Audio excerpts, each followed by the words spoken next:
અને એ તમે મિત્રો વાત સાંભળી હશે કે કોઈ એવા પાડિયાઓ હોય કે આપણે તમે સાંભળ્યું છે કે પાડિયો બોલે છે. એટલે વાસ્તવિકતા એવી છે કે પાડિયો બોલતો નથી, બરાબર. પણ કોઈ પણ માણસ અહીંયા માથું નમાવે છે અને 5-25 મિનિટ બેસે છે તો એને કોઈ ને કોઈ એવા સંકેત મળે છે. એનું મન જે છે એવી કલ્પનાઓ કરે છે, એને એના દ્વારા એમ ખબર પડે કે અહીંયા આવી ઘટનાઓ ઘટી હતી. તો આપણે વિસ્તારથી જાણવાની કોશિશ કરશું. અહીંયા એક જબરજસ્ત ઇતિહાસ ઊભો છે, એક સત્ય માટે આ બધા પાડિયાઓ ખોરાણા છે. તો જાણીશું કે આ પાદરગઢના પાદરમાં આવો અમર ઇતિહાસ, એવું શું ઘટના ઘટી હતી કે અહીંયા આટલી બધી હારમાળાઓ પાડિયાઓ. મિત્રો આ તો બધી આપણે વાતો કરીએ છીએ કે પાડિયો બોલે છે, પણ જે ટાઈમે સુરાઓની સામે બકાઝકી બોલી હોય ને જેના ધડ ધીંગાણે ને માથું મસાણે, મિત્રો એ જે દ્રશ્ય જોઈએ ને ત્યારે ખબર પડે કે આ તો ભાઈ એમ વાત કરીએ એટલું કંઈ સહેલું નથી. તો આપણે થોડીક વિસ્તારથી જાણવાની કોશિશ કરશું કે આ પાદરગઢના પાદરમાં આટલા બધા પાડિયાઓની હારમાળા હજી કેમ ઊભી છે. અને આ ધરતી ઉપર પગ મૂકીએ એટલે આપણને એક ખુદને જેવું ફીલ થાય કે એમાં વાઇબ્રેશન આવે, એમ જાણે એમ થાય કે હજી આ પાડિયાઓ હજી પણ આ ધર્મની સામે એમ લડવાનો પડકાર કરી રહ્યા હોય એવું આ ધરતીની અંદર આપણને ફીલ થાય. પણ થોડીક વાત જાણવાની કોશિશ કરીએ.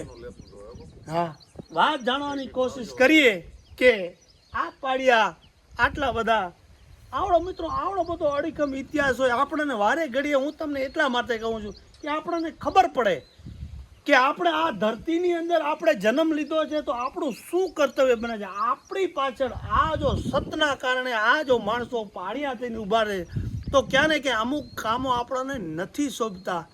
તો એ આપણે એની નોંધ લીધા જેવી છે. અને હવે આપણે જાણીએ કે આ પાડિયાઓ અહીંયા શું એવી ઘટના ઘટી હતી. બહુ જૂનું પ્રાચીન વાત છે, કદાચ 300 થી 600 વર્ષની આડેગાળે પણ આ પાડિયાઓનો સમય કયો છે. તો બાપુ જોડેથી આપણે જાણવાની કોશિશ કરીએ કે બાપુ આ અહીંયા કેવી રીતે આ બધું શક્ય બન્યું હતું અને શું હકીકત ઘટના હતી. સટીક તો આપણે કાંઈ ન કહી શકીએ, પણ એક અનુમાનના આધારે બે વાતો આપણે સાંભળી અને અહીંયા ઘણું બધું આપણે જોયા ને જાણ્યા જેવું છે. એ આપણે જાણશું માણશું જ્યાં સુધી ભગવાને આપણને બળબુદ્ધિ આપી છે ત્યાં સુધી. નગર જય દ્વારકાધીશ. બાપુ મેન વાત ઉપર આવો કે આ ધીંગાણું હકીકતમાં કઈ વાતમાંથી થયેલું?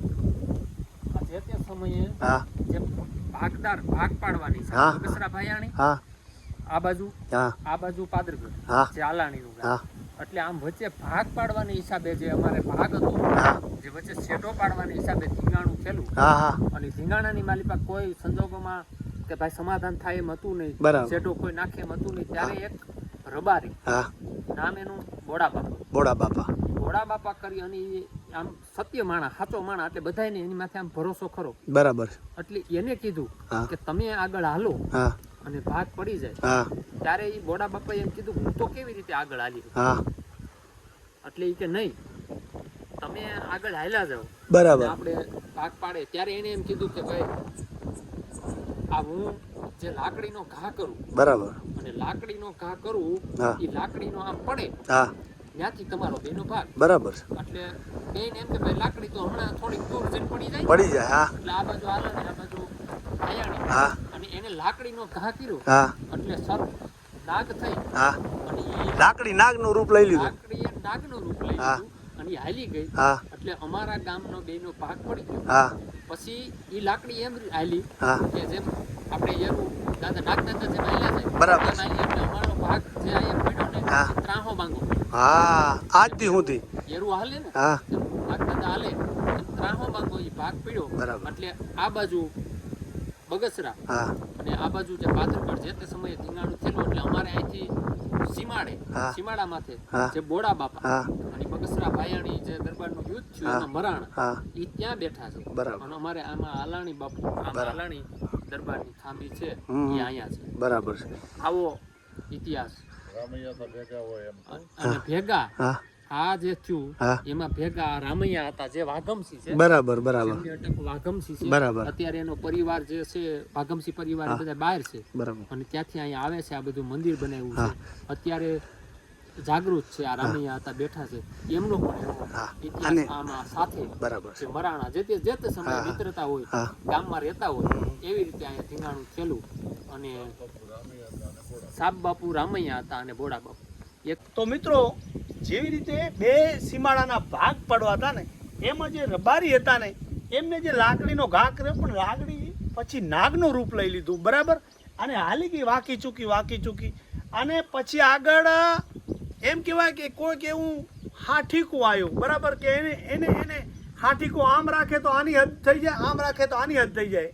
એનું નિશાન છે ને એના ઉપર આવતું હતું. એટલે એમ જણાયું કે નાગના ઉપરથી હાલીને તો નાગના બે ચીરિયા થઈ ગયા બરાબર. એ સતના આધાર ઉપર હાલી ગઈ. પછી જે નાગ છે ને એ આમ બગતડા બાજુ વરવા માંડ્યું બરાબર. એટલે ક્યાં કે બગતડાના જે દરબારો હતા એને એવું લાગ્યું કે ભાઈ હવે નાગ આમ જાય તો ગામ સુધી પૂગી જાય, પછી તો આપણે અહીંયા પગ મૂકવાની પણ અહીંયા જગ્યા નહીં રહે. એટલે એમાં રબારી વચ્ચે અને આ દરબારો વચ્ચે આ યુદ્ધ થયું. કેમ યુદ્ધ થયું કે ભાઈ હવે આ નાગ છે ઉમા સુધી પૂગી જાય. એટલે એ બાબતથી અહીંયા ધીંગાણું થયેલું. અને એ જ આ પાડિયાઓ છે. આ લગભગ બહુ પ્રાચીન વાત છે. એટલે એવી બધી અહીંયા કહાની કે આ ઇતિહાસ ઊભો છે. હવે સત્ય કેટલું છે એ આપણને કાંઈ ખબર નથી, પણ એ બાબતે આ પાડિયાઓએ જમીનના ભાગ પાડવાથી અને કેમ કે એવું હતું કે લાકડી ઘા કરશે એટલે થોડોક ભાગ પડી જશે, ત્યાંથી આપણે દિશા માપી લેશું. પણ આ નાગનું રૂપ લઈ લેશે લાકડી ને બગતરા બાજુ જશે ને વાંકો ચૂકો હાલશે, આવી કોઈને ખબર નથી. અને એ રબારી ઉપર કે દરબારો વચ્ચે કે બાપુ આ તમે આ નાગનું ને આવું બધું રૂપ લઈ આવી કાંઈ ખબર નથી. અને એમ થયું કે બધી જમીન જાતી રહેશે. બગતરાવાળા દરબારોને એવું થયું એટલે રબારીઓને અને બગતરાવાળા બાપુને આ ગામના દરબારોને એ બાબતમાંથી આ ભાગ પાડવાના બાબતે અહીંયા યુદ્ધ થયેલું. આવી બધી વાતો આપણે સાંભળીએ. બાકી કેટલું સત્ય છે એ તો પાડિયાઓને જ ખબર હોય. અને આજ સુધી તમે મેપમાં જોશે તો આજે જેમ જેમ નાગ હાલ્યો છે એમ એનો હાથો પડેલો છે. તો એ ભોળા બાપાની ખાંભી પણ નજીકમાં અહીંયા 2-3 કિલોમીટર છે. પણ હવે ત્યાં તો આપણને કાંઈ સંભવ નથી, આપણે અહીંયા દૂરથી પગે લાગી લઈએ. એટલે આવી બધી વાતો. હા, તો આપણે આ મંદિરના દર્શન કરાવી અને પછી આપણે વિડીયોને અહીંયા એન્ડ આપીશું. તો આવી રીતે અહીંયા આહિરોના બાપાનું નામ કેવું કીધું? રામૈયા હતા. હા, રામૈયા આપાને આપણે વંદન કરીએ. એમની પણ આહિરોને આ ચડતી રાખે એવા એમના ચરણોમાં વંદન કરીએ છીએ. અને હવે આપણે અહીંયાથી વિડીયોને એન્ડ આપીશું. અને આવીને આવી વાતો સાથે આપણે રોજ 6 વાગે મળીએ, એવી રીતે મળતા રહીશું. જય જય ગરવી ગુજરાત ને જય હો મારા સોરઠ ધરતીની સદાય ચડતી રહે અને સૌને સંપ આપે એવા સૌના ચરણોમાં સાધુ સંતોમાં ચરણોમાં વંદન કરીને આ વિડીયોને હવે આપણે અહીંયા એન્ડ આપશું. જય હિન્દ.